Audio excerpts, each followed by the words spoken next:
राज्यातील व आपल्या भागातील नवनवीन बातम्या पाहण्यासाठी SM9 न्यूज मराठी या चॅनलला लाईक करा, सबस्क्राईब करा आणि शेअर करायला विसरू नका.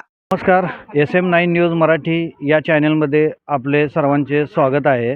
आज आपण जिल्हा परिषद गटातून देवळे या गावी आहे. देवळे गावातील नागरिकांच्या काय प्रतिक्रिया आहेत त्या आपण पाहूया. नाव सांगा आपलं. दत्तात्रय तातोबा शिंदे, गाव बलवडी. बलवडी.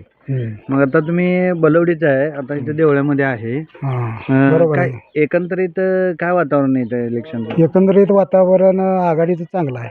एकंदरीत आता बघितलं गावामध्ये सगळे चेअरमन, परत इथे सरपंच वगैरे सगळे सक्रिय आहेत कार्यक्रम, सक्रिय आहेत महाविकास आघाडीला. म्हणजे एकंदरीत महाविकास आघाडीचा जे उमेदवार आहेत ते इथून लीडनं जातील असं. जिल्हा परिषदेचे यशराजे साळुंके पाटील आणि गणामध्ये वंदना शेळके आघाडीवर आहेत गावामध्ये. त्यांचे काय सक्रिय कामं काय म्हणजे पाण्याचा पुरवठा चांगल्या पद्धतीने केलेला आहे.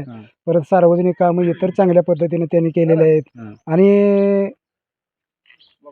ह्यांचं कार्य सुद्धा उल्लेखनीय गावामध्ये सांगितलं. आणि प्रत्येक गावातली माणसं सुद्धा म्हणतात या ठिकाणी की चांगले यांचं काम आहेत. आणि यांचे नेते सुद्धा म्हणजे दीपक आबा साळुंके पाटील आणि माननीय सन्माननीय आमदार बाबासाहेब देशमुख यांचंही कार्य उल्लेखनीय आणि त्या गटामध्ये सक्रिय आहेत ते.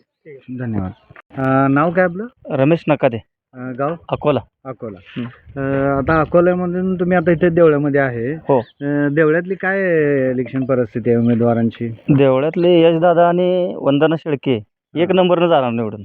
एक नंबर. हो. त्यांचं काय कार्य आहे? काय त्यांचं कार्य म्हणजे त्यांना वारसाच आहे. वारसा हक्कानं आल्यासारखं अगदी आबासाहेब, स्वर्गीय आबासाहेबापासून काकासाहेबापासून त्यांची अगदी युती नैसर्गिक युती आहे आणि 100% त्यांना यश मिळणारच.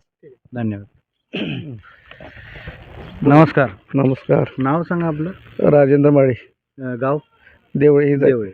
देवळ्यातून आता जे उमेदवार आहेत ह्या कुठल्या उमेदवाराला चांगलं मतदान होईल? इथं देवळे गाव सावे ही लाल बावटे हक्काची घर आहे ती आमदार बालेकिल्ला. किती काय तर केलं तर इथं लाल बावट्याची माणसं आहेत. काही तर केलं तर 100% यशराजे. आम्ही 70-80% इथनं आम्ही त्यांचं मतदान आम्ही. नमस्कार. नाव सांगा आपलं. दिलीप भीमराव खंडेकर, गाव देवळे. देवळे गावातून जे उमेदवार आहेत आता कोणाला लीड जाईल आणि कोण येईल? यशराजे साळुंके पाटील आणि वंदना शेळके यांना लीड जाईल. गाव लीड जाईल. असताना शेतकरी कामगार रक्षाचा हा बाल किल्ला आहे. आणि दीपक आबाची सुद्धा इथं शक्ती आहे चांगली. त्यामुळं दोन्ही आबाची लीड असे चांगल्या पद्धतीने दोन्ही उमेदवाराला जाईल. आणि अतुल पवार हा त्यांचा नौका उमेदवार आहे इथं. आतापर्यंत हा बाल किल्ला तसा राष्ट्रवादीचा आहे. आम्ही उमेदवार निवडून दिलेला आहे कायम ह्या मतदारसंघातनं. म्हणजे एकंदरीत यशराजांना चांगलं लीड मिळेल. नमस्कार. नाव सांगा आपलं. सचिन खांडेकर, गाव देवळे. देवळे गावातून 2 उमेदवार आता चुरसमध्ये आहेत.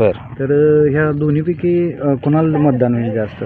ह्या गावात ही गाव आहे शेतकरी कामगार पक्षाचं. इथं कसं आहे, बाबासाहेब देशमुख जी सांगेल त्याला मतदान होतं. मग आता इथं दीपक आबाजी आणि बाबासाहेबाची युती, त्यामुळं ह्या गावात एक 80% मतदान यशराजे साळुंके आणि शेळके मॅडम ह्या 2 उमेदवाराला होणार. दुसऱ्या उमेदवाराचं काय? इथं दुसऱ्या उमेदवाराला काय नाही, चालणार नाही. काय इथं कसं आहे, शेतकरी कामगार पक्ष सावं देवळे गाव जी आहे ती ही शेतकरी कामगार पक्षाला मानणारी गाव आहे ती. मग इथं लोकांनी कुणी काय आमिष दावलं, काय जर दावलं तर लोक काय मतदान देणार नाही. ती आज जाऊन यशराजे साळुंके आणि शेळके मॅडम यांनाच मतदान करणार. धन्यवाद. तानाजी खांडेकर. देवळे ही बाबासाहेब देशमुखांना मानणारं गाव आहे. इथं जरी दगड जरी उभा केला त्यांनी तर त्यालाच मतदान होणार. जे सांगतील त्यालाच मतदान होणार. इथं कोणाला दुसरे पण उमेदवार आहेत की अतुल पवार आहेत, हे आहेत. पण इथं गावात कसं आहे, पहिल्यापासून पक्षाला मानणारा सगळा वर्ग आहे. त्यामुळे इथं सगळं मतदान त्यांनाच होणार. 80% आसपास मतदान होणार. धन्यवाद.